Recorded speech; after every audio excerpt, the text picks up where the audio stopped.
I started thinking about making a piece that tracked this idea of immigrating from South Africa, particularly given the apartheid past of South Africa, and exploring not just the immigrant experience, but also the black South Africans' experience in South Africa, and how that then is mirrored, varied, and experienced once they become immigrants in another country. I was very, very fortunate to start working with the wonderful South African librettist Mkhululi Mabija. We refined the scenario together in a good bit of detail. He really understands theatre and he understands music as well, very, very deeply. The show is about a person who is at a crucial kind of crossroads in his life. The opera resets back to his childhood. We were thinking about how do we allow a person to re-examine their life.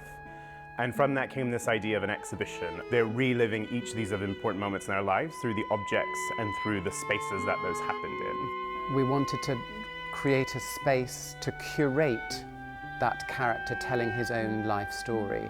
One of the key themes is to do with race, but from a kind of nuanced angle. The piece is incredibly relevant. It's set sort of late 1980s, going into the 90s and stuff, but the relevance is still massive. Let